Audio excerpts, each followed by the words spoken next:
All right. So, Blake, welcome to the first inaugural episode of the Card Press. Thank you. Very nice to Thank you meet for you, and I having me. appreciate Yeah, it. likewise. So, as we were talking before, this is something that I wanted to do and talk to different artists, people that were involved in doing a lot of sports card art, trading card art, sketch cards, things like that. So, my hope is to talk to a few of the artists that have been involved in Project 2020. That'd be Yep. great. I'm also a designer, a graphic designer, and so I'm really interested in people who are designing cards and working on current modern stuff now. Mhm. Um, I'm a collector, so I love the vintage stuff, but the modern stuff is so cool, and the printing techniques that they use now it's unbelievable. But the art side, I mean, I'm really interested to talk to some of the artists about your thought process and materials and things that go into your day to day as you're working on projects like this. So I've seen lots of videos of you, so I've got a pretty good background. But can you talk a little bit just about how you got into art? I know you were in marketing for a period of time, but why and how did you make the jump to an artist? Because that's totally different. Yeah, of course. Um, I grew up in a very creative household. My parents are both creative in their own right and always were encouraging me to create things um, and I really enjoyed doing it. And so I did it kind of as a hobby and just like growing up as a kid. But when it came time to go to school, despite my parents actually encouraging me to study art or something tangential to art, like art history, Yeah. um, I just decided to go totally different direction. So I studied economics and ended up getting into marketing kind of right out of college. And that honestly, it fulfilled enough creative stimulus for a while. Wore a lot of hats when you do Yeah. digital marketing. It's some graphic design, some video editing, some copywriting. Yep. And so that was cool. And it was pretty solid. It was like when when social media was really taking off and businesses were starting to actually invest in social media marketing and Yeah. digital marketing. So it was treating me well, but ultimately on my 30th birthday, I decided that I wanted to not like, the thing is I'd gotten to a point where I was looking forward to Fridays and dreading Mondays. And so Midlife crisis at 30? yeah, I don't know. It just seemed like there had to be something more that would keep me fired up every single day. Yep. So I left that job, and it wasn't necessarily like knowing I'm going to quit this job and instead I'm going to paint. It was that I'm going to quit the job or career and just find something that makes me happy. And that kind of brought me to art pretty quickly because, like I said, I grew up doing it. And so yeah, it was about 6 years ago. I just turned 36 this week. So exactly 6 years ago, basically, I quit my Happy job and birthday. shortly thereafter started painting full time. So it's crazy to think um, how much has happened in the last 6 years. It's been a really fun journey to get to now doing the baseball card stuff. Yep. I also grew up collecting baseball cards with my dad and going to games and yeah, so it's wild, man. Yeah. Awesome. Yeah. It's weird, but I think it probably gave you a good background because, being an artist, I mean, marketing is key. I mean, you can sit in a room all day and paint, but boy, if somebody's not out there, knocking on doors for you and there's a whole selling and marketing side to art that goes way beyond just the production of it. So, Yeah. so it sounds like you had a good background. You probably had a leg up on a lot of artists that kick around for probably 6 to 10 years just trying to figure that out. Yeah. Yeah. I mean, I think I look back and I didn't get any formal training for art, but I got training that's really relevant to art, like you said. So I think that Yeah. the marketing aspect is something that a lot of artists, some artists struggle with. And so having that, being very comfortable promoting my work online and knowing how to kind of leverage social media. Yep. Yeah, and I think you've it's one of the reasons why I reached out to you because you're so heavily on social media and your YouTube channel has done so well, and you're obviously comfortable with all that. It's been fun to kind of watch you interview some of the other artists, and you can kind of tell when the ones that have done it, and the ones who haven't done as much of it. And I've kind of noticed you giving some pointers and some tips, and some people have followed some of the things that you've been doing, which I think has been good, because I like supporting artists, and I think this movement is really been kind of fun to watch. I started looking at sketch cards and things like that, but it was always like, we did a project, redid the logo for Gen Con, and would have people, being in Indianapolis, Comic-Con would come, and we'd go or whatever. And it's crazy. You see all the artists that are pumping out all that work, and it's really cool. But me, I'm just a sports nut. So, I look at it and think, from an art side, it's awesome. I love it. But I'm like, I'd rather look at, King Griffey Jr. crap all day and stuff like that. So I think this has really been fun, because, Project 2020 has just opened up a whole new world to people, collectors. I mean, I've been a collector my whole life. And so, I've always been involved in that. And art was sort of a separate thing, although I always gravitated towards sports, themes and stuff like that. Can you talk a little bit about how, when you started, did you already know? Because I know you've done lots of art for athletes and things like that. So did you immediately gravitate towards sports, and that was your subject matter, or did that just kind of happen? It was a lucky coincidence, I guess. Right place, right time. So when I started painting full time, part of like the marketer in me knew that I needed to like find a niche and focus on kind of one group, a target audience, to make paintings for. And so at first it was actually because I had come from digital marketing, and kind of that was my wheelhouse of like my contacts. I pivoted to say, okay, I'm just going to make art for offices, and my focus was like that. So like if the startup was moving out of a co-working space into their own workspace and want to deck out the walls with some cool art, that was my target market. Did that to moderate success, especially for like just starting out as an artist. And in that process, while I was dropping off art to a client in Las Vegas, I met this guy who was a sports agent, and he had played in the NFL, and now actually he's a manager, not an agent. But his name is Jared Faison, and I just really hit it off, and he liked my work and kind of helped me break into the professional sports space, starting with NFL players. Yep. And really, just to be like totally transparent for other artists too, is those first, essentially what we came up with was I was going to do 3 free paintings for his 3 top clients, and they were going to promote it on social media and share it with their teammates. And essentially the idea was that if people see it, then maybe their teammates want to buy it. Right.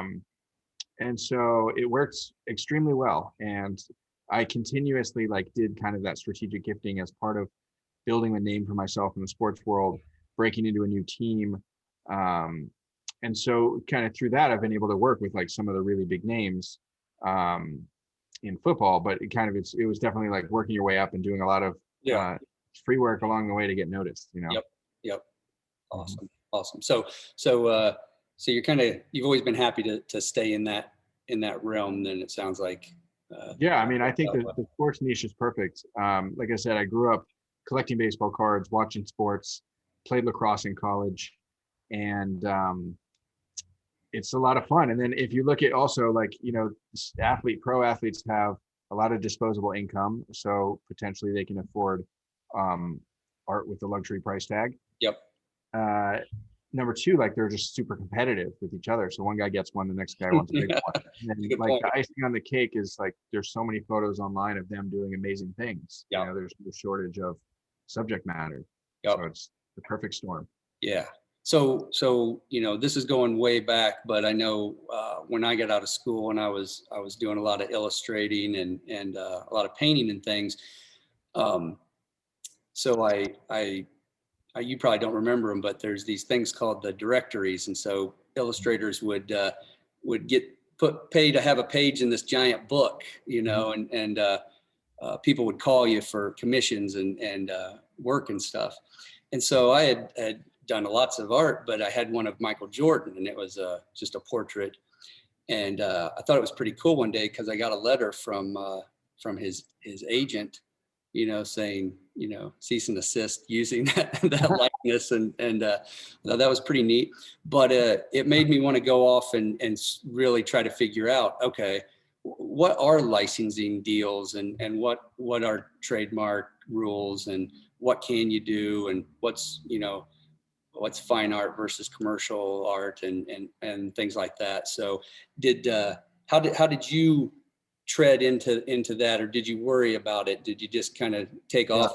I know anymore it's like with a lot of things, it's like, just do it until someone tells you you can't.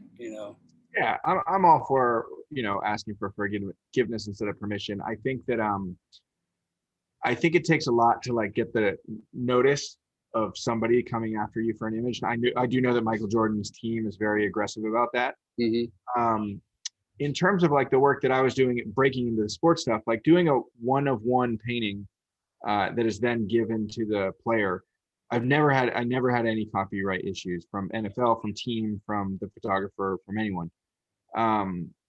Now it'd be different if I just took someone's photo and I started making my own baseball cards, for example, or made produced like prints. Like if I was doing, I have a Michael Jordan painting too, and if I was doing like prints mass produced of that, I guarantee his people would shut it down, real quick. Yeah. So as long as you're doing like one-of-one works, you really don't have to worry about too much.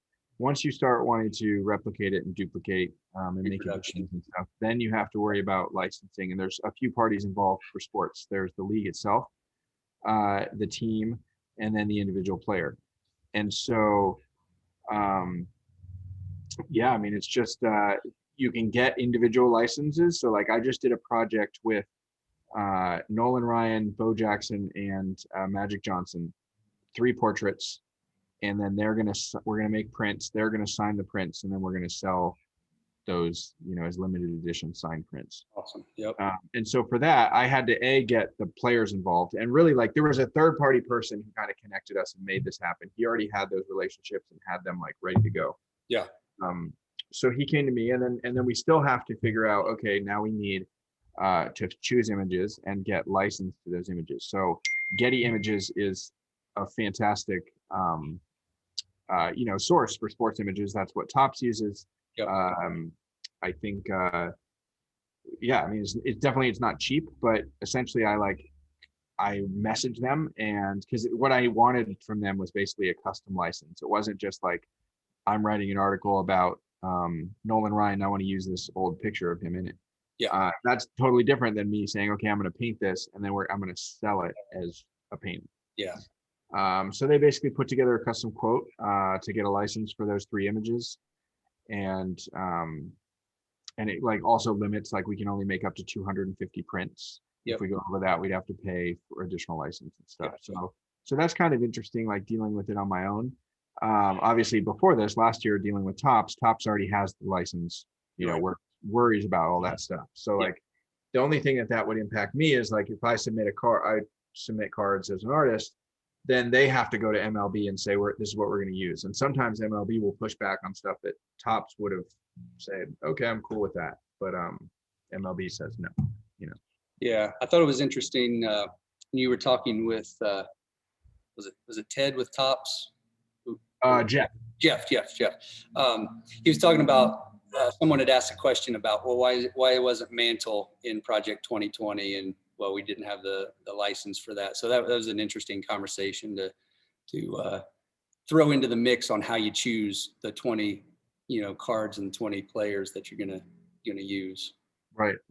Yeah. Yeah. So they just announced, this was this morning, Project 70, which is a new format from Project 2020, but the same in the sense of collaborating with a ton of artists, and almost every single Project 2020 artist is coming back, and they're adding a bunch more.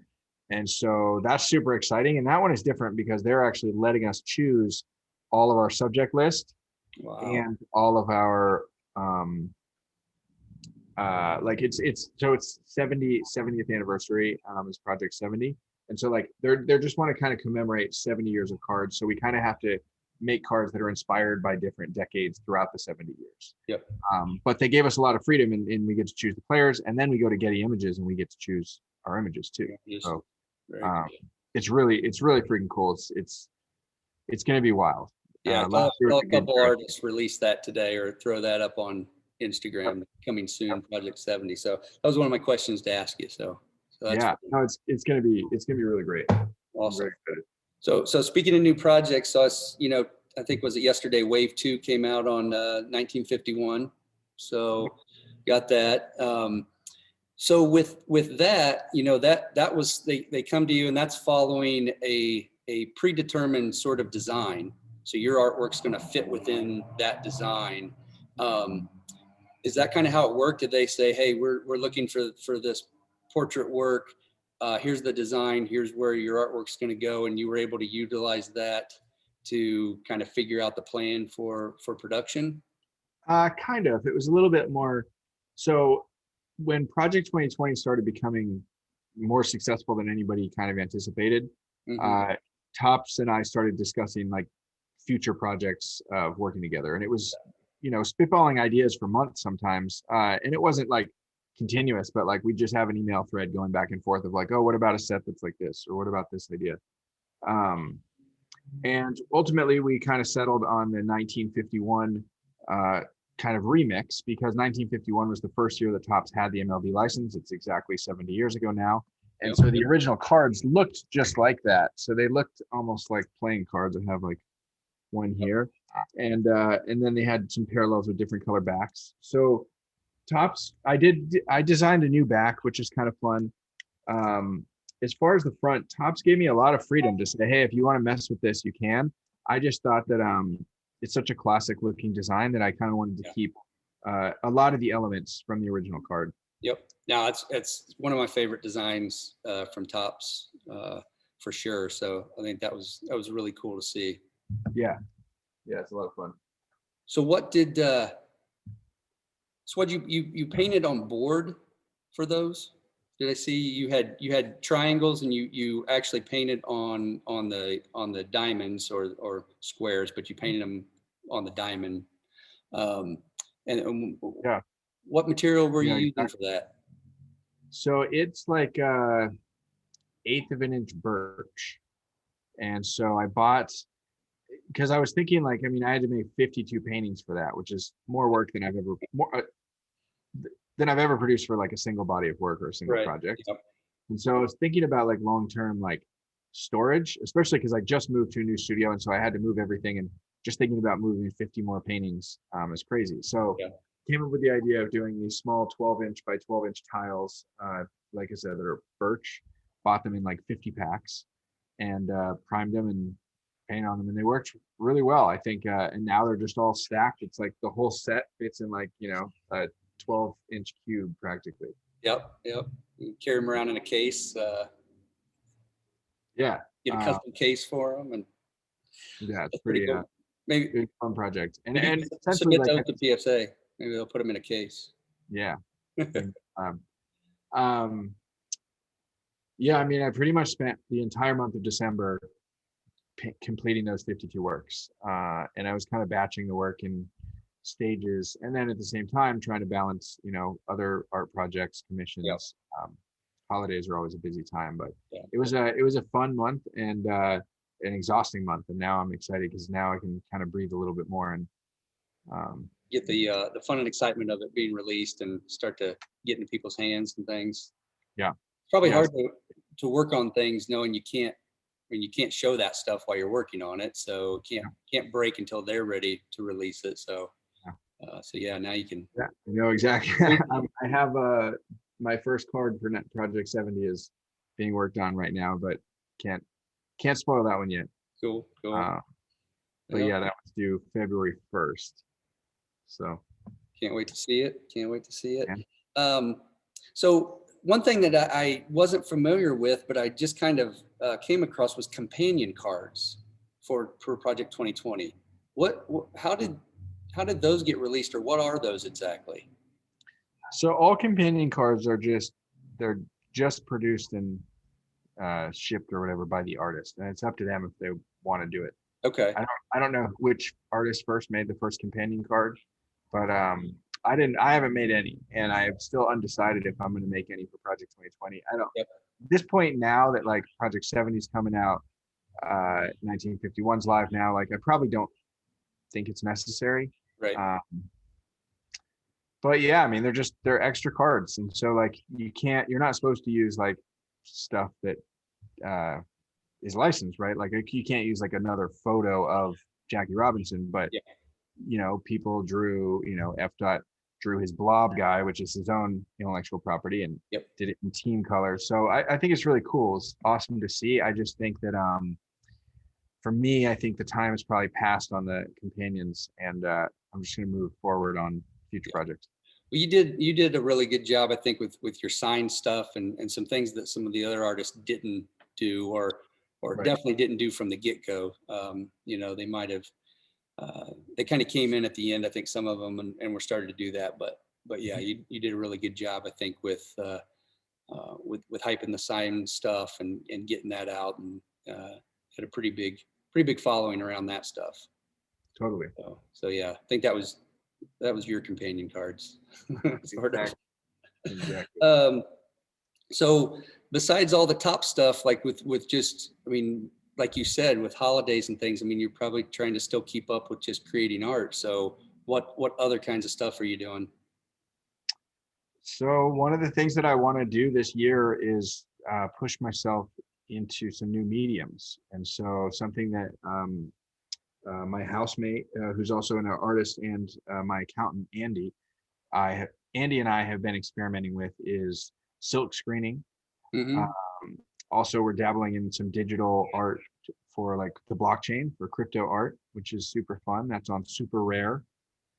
Um, Andy just got back one of his art pieces. He had a piece of like neon mounted to it, and so we're just we're looking at alternative things that will take our art to a new level and challenge us to learn new things. So that's educational focus this year.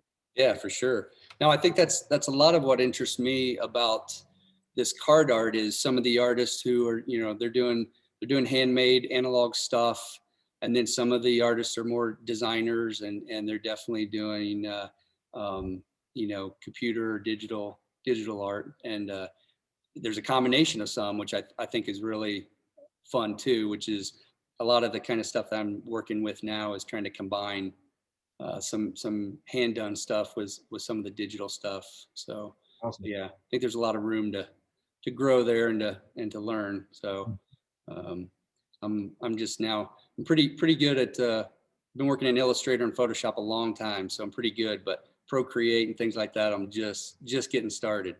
Yeah, me too, man. I just got an iPad recently. I really need to spend more time using it. I know. Yeah.